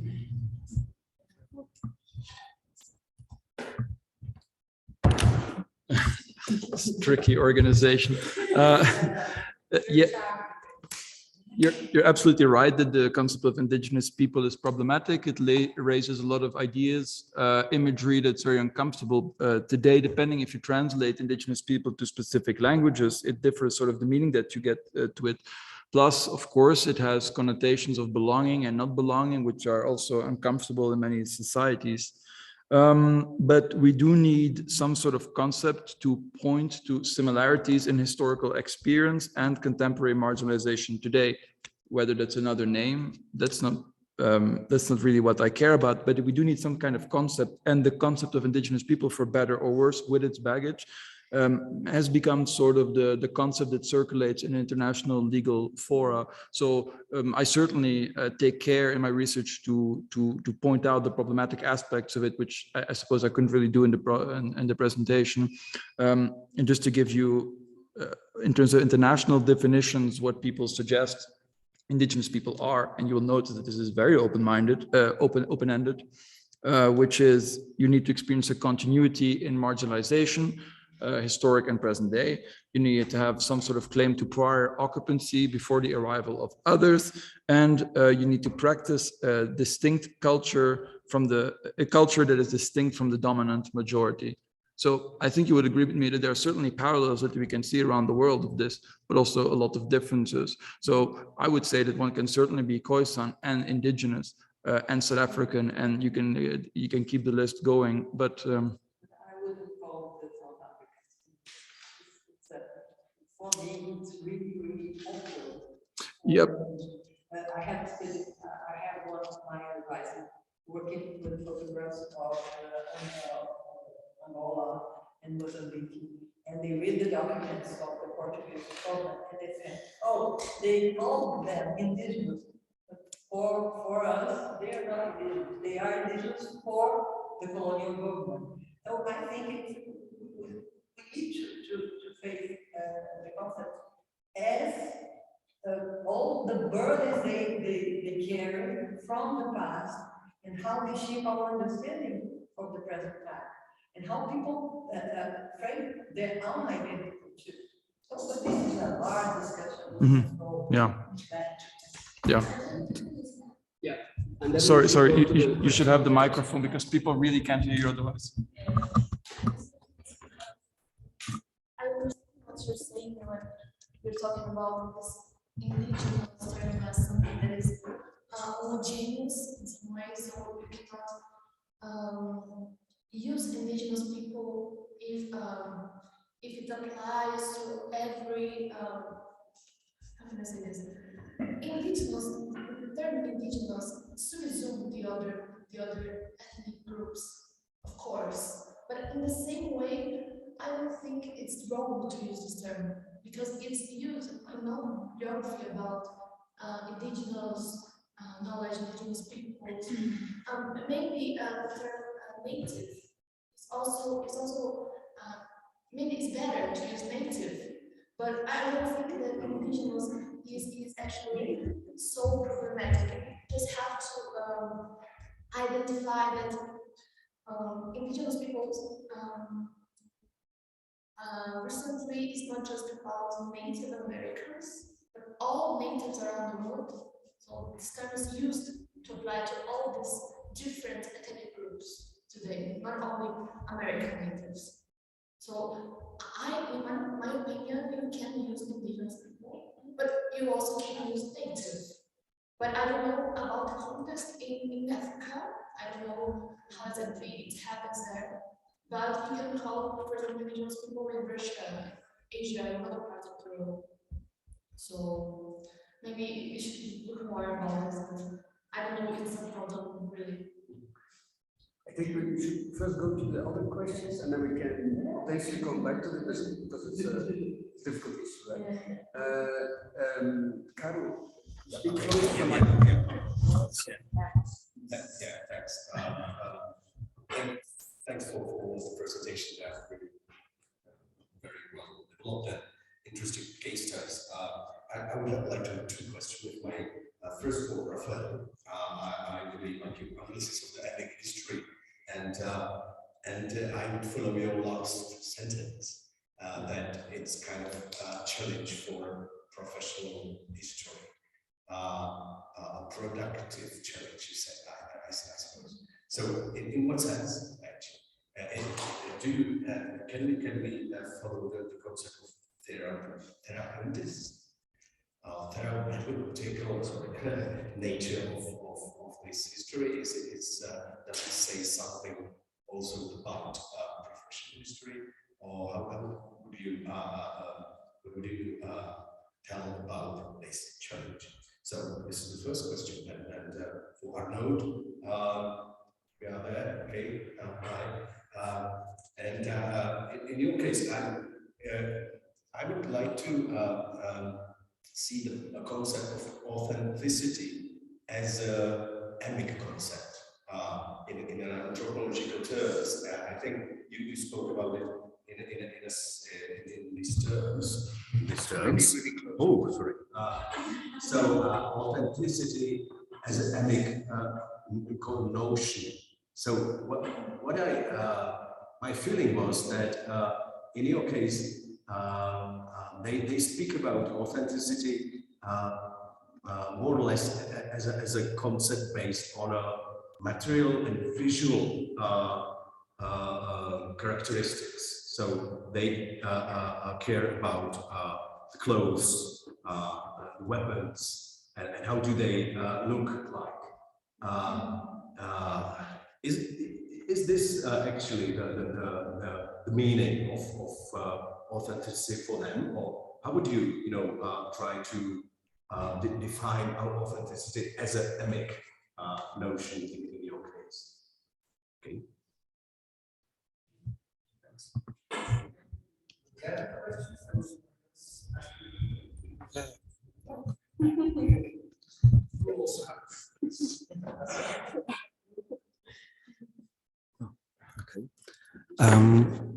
So my question is to all of the panelists, and it's inspired by Rafael's presentations. So what I wanted to do is to ask you about your position in this research that you are doing. Who are you in this research? Yeah, how are you situated in it? How do you introduce yourself to the people that you talk to during your research? And maybe also you can refer to this distinction between emic and ethic history. Thanks for allowing me to ask some questions. I'll also put the camera on me. So I have quite a few questions because I know, of course, I work with Rafael and Eline quite well.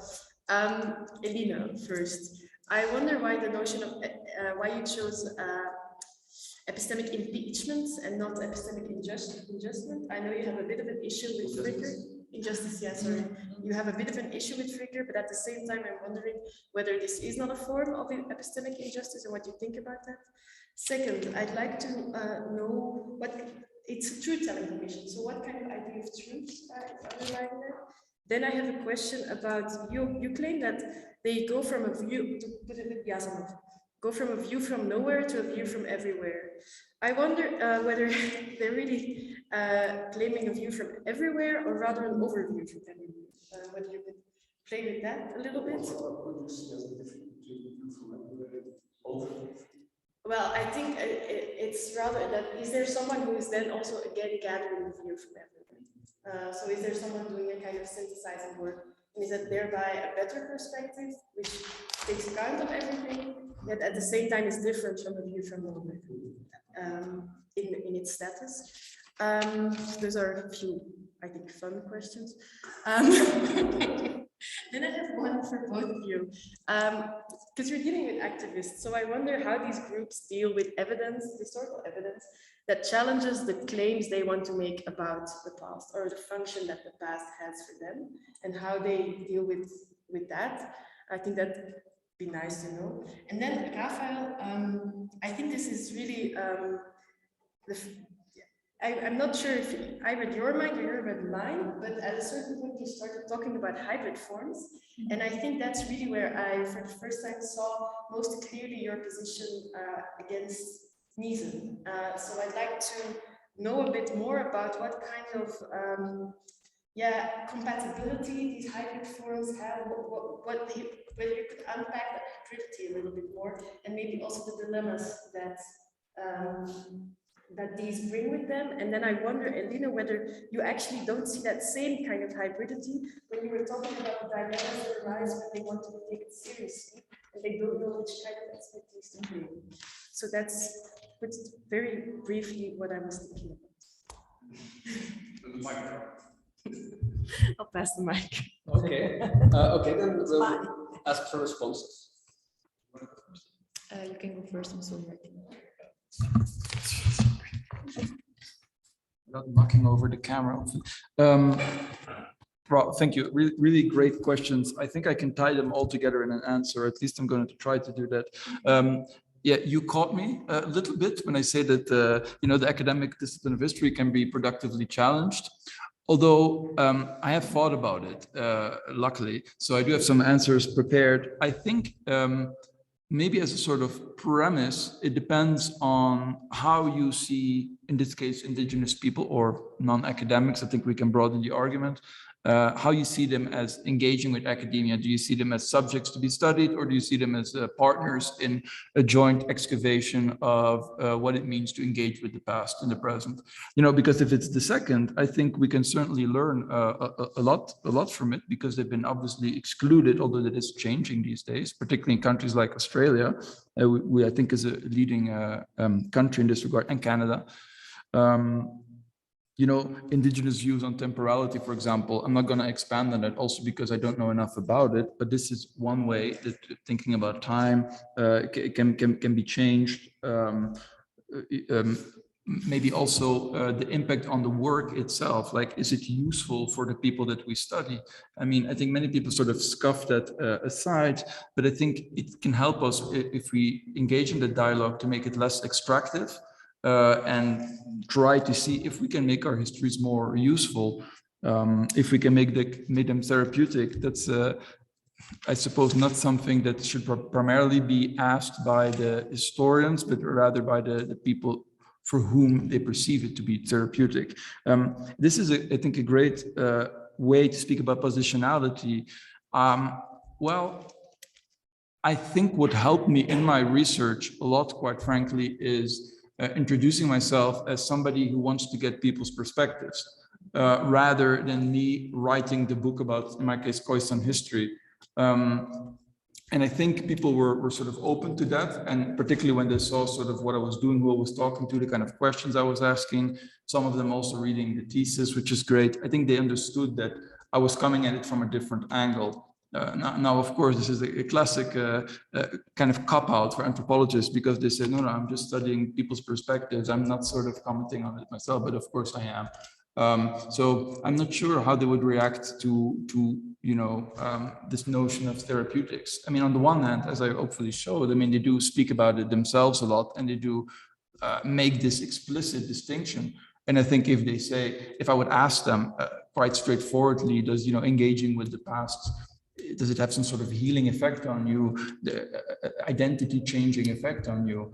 Yeah, I'm sure they would say yes. So in that sense, I think that can happen. The question about evidence that sort of goes against their claims, if I would have come in the field and saying, well, actually, I read that Achimatu this and this and that, they would just not speak to me, because I would serve absolutely no purpose to them, right? But having said that, it is not to caricaturize them as sort of not caring about the truth of the past or something like that. That would obviously also be a step too far. But I do think that for most people, it's not about sort of getting a balanced, neutral. I mean, this is not the stuff that they're busy with. They need a history that helps, as I said, face their present day predicaments. And I think that's where a really different mode of engaging with the past comes from, which might very well be hybrid. But yeah, that sort of ties in with the question that you were asking. What does that then look like? Yeah, I'm still thinking about that. But the reason why I mentioned it in the talk was because specifically about academic history, meaning, for example, academic books. On the one hand, people often say, there's a lot of lies written about us, or we don't like the way this is told. But at the same time, these books are also excavated for, the purposes of revival. Like, they need to learn about their history, because when they were going to school, that history was absolutely not taught. And if it was mentioned in a very derogatory way. So except for sort of oral histories within family settings and so on, this is the material that they use, and do critically use it. But it's a question that I'm still developing. But thanks. Quickly jump in. I wonder whether it's really a hybrid that's being created, or a code switching. Because I think that the hybrid is something that unifies a kind of academic and more, what did you say, just a kind of useful way of engaging with the past? Or are they code switching between two ways that are not compatible? So that's where I think that's. Yeah, thanks. But I also actually, are there other questions? Because as there was, I think to come last. There was a question for you. Eline. Sorry, because I thought you already. I don't know to make every questions, of course. You're so eager to ask your questions as well. Oh yeah. Yes. So thanks to Gabrielle, and I forgot your name. Oh no, your question. Okay, yeah. Yes. So thanks, Gabrielle, for both of your questions. I think they're really great questions that I'll try to reply them as organized as possible. So first, on the question of positionality. Yeah, so as I had only 20 minutes, I didn't really have the room to go into the methodology of this project, but actually there's a bit of a similarity also with Arnoud, who's sort of being mobilized and employed also within together with the subject with whom he's working. But so for me, for example, the reason why I was able to do this research was because I became an active member actually of the steering group for the CIS Décoloniale. So the organization of this project was that they had several groups working on specific teams, and on top of that they had a steering group that would then have to bring together the different views that came up. So maybe that's already part of an answer to Gabrielle's question about the view from everywhere versus the overview from everywhere. But so so my position was both part of this steering group, and by being there I also granted legitimacy and authority to the very process. On the one hand, because as I said in the beginning, they were very conscious about the representativeness of this theory group, and I was in the obligatory white Belgian to represent in that group, but also because I have this academic background and I could provide this sort of academic aura of authority of academic aura to this project. And then how do I approach the people with whom I work? It's pretty similar actually to what Rafael just mentioned. I just come in as someone pretending to be, I'm just curious, asking what's going on, trying to understand what's happening, and sort of pretending, being the curious outsider, so to speak. But it's indeed, it's a very difficult ongoing negotiation, and I actually sometimes during the PhD also really struggle with it, especially from the moment when I have to start writing, because as long as you're doing fieldwork, it feels like there's it's not the case, but it feels like there's like an equal balance. But from the moment you start writing, of course, you have to project your own analysis on the things that's going on, and that's a difficult position. I try to do this by negotiating as much as possible. So, for example, also sent this paper to the people who initiated the Essays Coloniales, so then we can at least talk about it. But it remains there's no clear answer to it. I think it's positionality is also something that you have to negotiate throughout the entire process. So that's for the question on positionality. Then the question on impeachment, and why I chose epistemic impeachment and not the concept provided by Fricker. So Fricker, she makes a distinction between hermeneutical injustice and testimonial injustice. But hermeneutical injustice then is, for example, in a situation where people do not have the same access to evidence or to archival material to make their knowledge claims. And testimonial injustice, people, for example, giving testimonies within the context of truth commissions but not being taken seriously. But both forms of epistemic injustice, to me, didn't seem entirely appropriate to this situation, because it's not really a case of people being part of a commission or being heard in a commission and then felt taken seriously within that context. It's really about, in a larger societal debate, presenting claims about the past, about the continuity of the past, but not feeling heard within this larger public debate. And I think so there's a lot of things going on there, right? There's also a lot of emotions in this, in the sense of not being taken seriously, a lot of pride, but also anger for not being heard. And I think that this concept of impeachment, to me, just spoke best to that kind of situation, better than the concepts provided by Fricker. Yes, the underlying ideas of truth. I think we should not overestimate the sort of reflections on truth within this example. I think that the main reason why they called it a counter-truth commission was because there was installed a parliamentary commission that had as an objective to write the truth. And it had an aura of, it was really like a reaction to it. And I think they claimed also the notion of truth because indeed it has this authority and it has some appeal to it. And they didn't want to, and what I said also in the presentation is the distinction between representatives and experts. I think calling it a truth-telling initiative was also a way to claim a status of experts and to escape be resting in this category of voix d'opinion or opinion makers.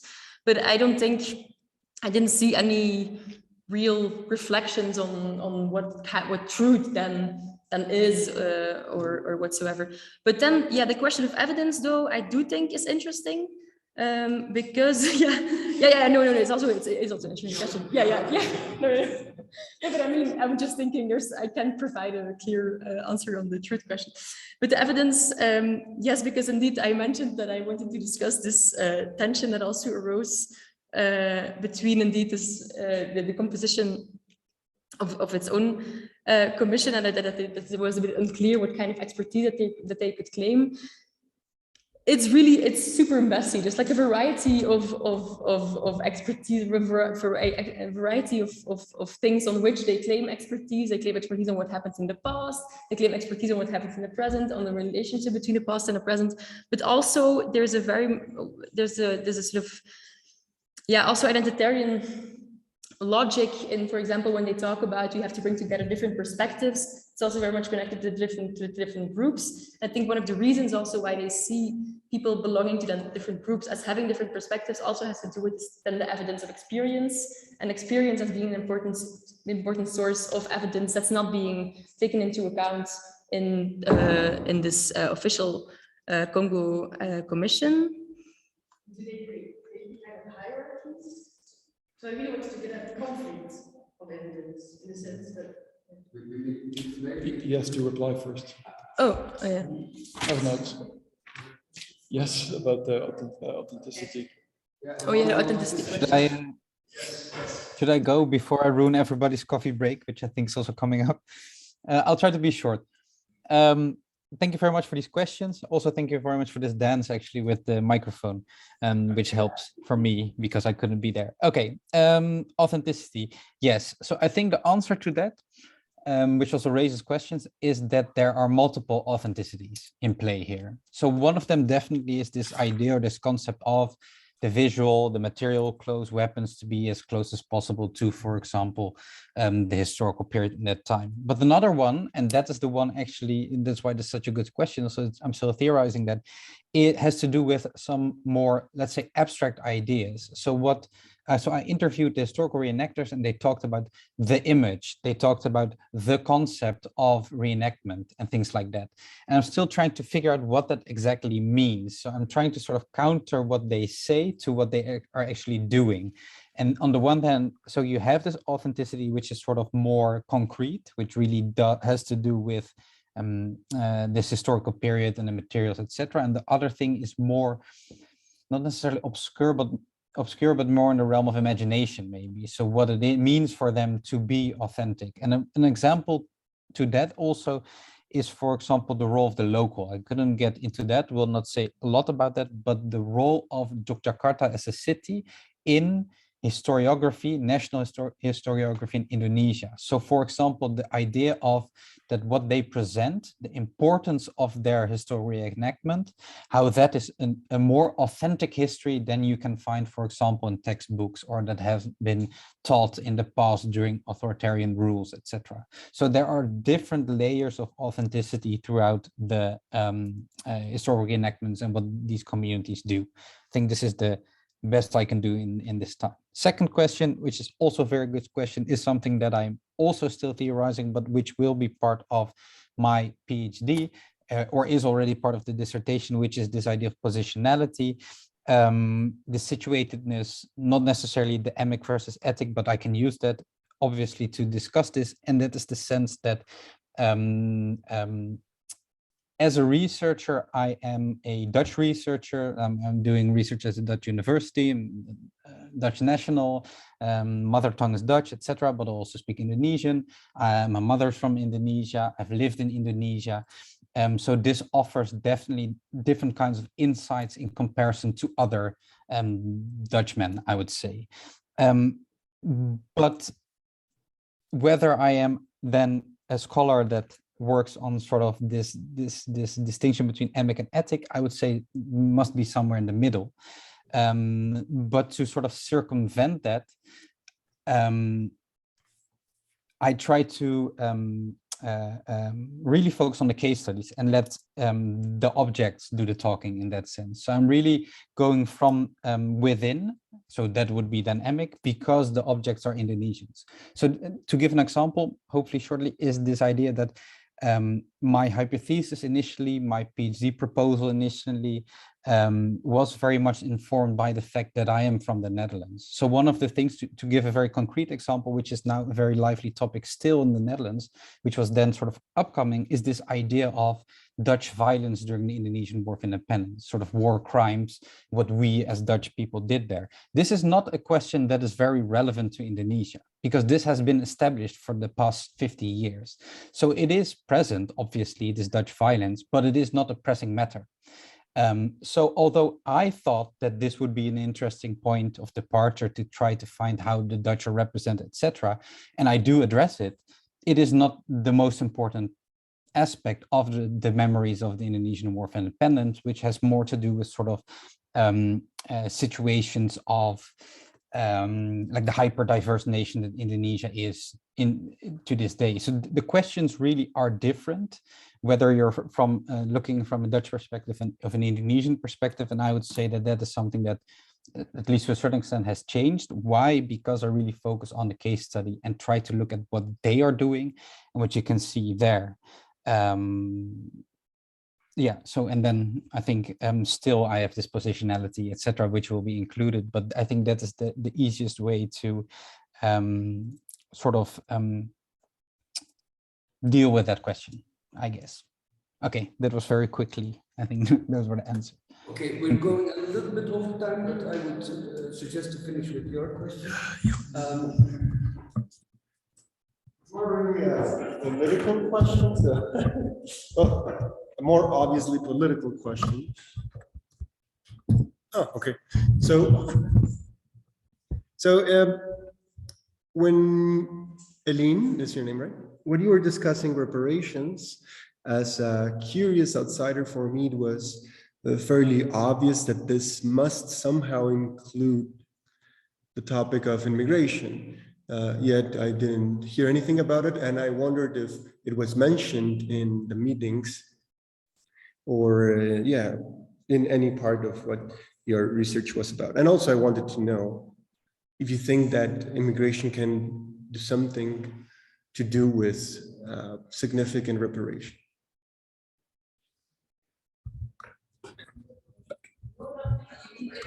Yeah, immigration, what do you mean with immigration?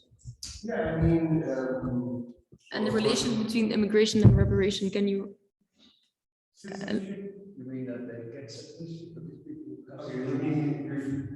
Maybe the microphone.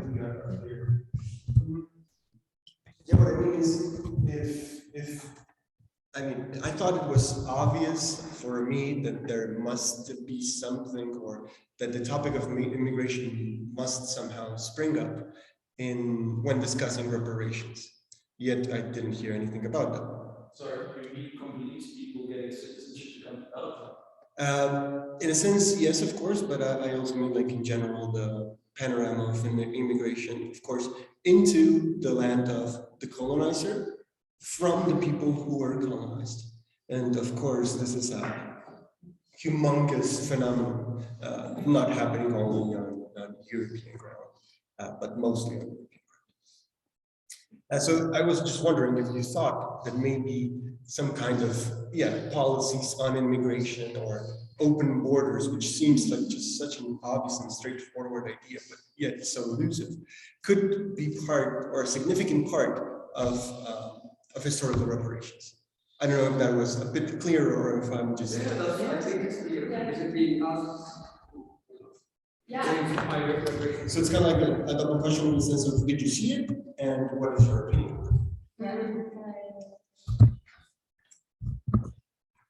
Yes, now I understand better what you mean, and I think it's also okay. So I said in the beginning of the presentation that the talk of reparations became very prominent during the time that this commission was created.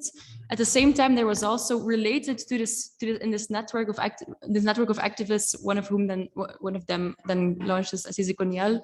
Around it, there also was a very much the movement for the sans-papiers became very much present in Belgium, and there was also discourses on reparations in the sense of indeed discussing the issue, the citizenship and the granting of permanent stays for sans-papiers in Brussels. This was not this circled around this, but in the Assise Coloniale, there wasn't really a discussion specifically on that topic. I think I would say what Ali, when you asked me about the relation between immigration and reparation, I think what discussions were about was, when we talk about reparations, are we then talking about reparations for the communities here living in Brussels and concrete measures to improve their lives, for example, socioeconomic measures within the context of Belgium, or are we talking about, for example, geopolitical reparations to the former colonies? That was a discussion that was going on, but not. I don't know if that answers your question or. Yeah. Maybe as an outsider, it's kind of obvious for me that there must be something to do, like something related between both things.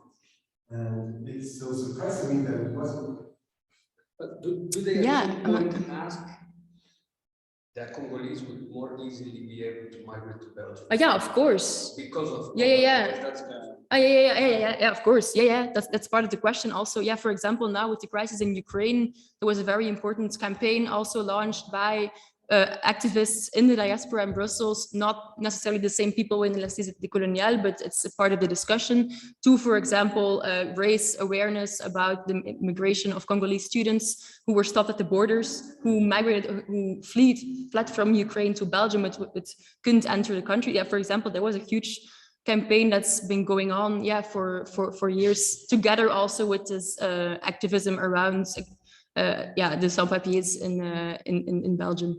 That was part of the question. Okay, at that time. Okay. Okay, I think we'll have to, it's super interesting, I'll sacrifice my own goods. And I think we'll have to have coffee. I will actually contact you because it would be wonderful to have you again. You're very nearby and we can ask our questions there because it's a topic that really is super close to what we're doing with our group. So it would be I would like that. Yeah, it would be great. Thank you all.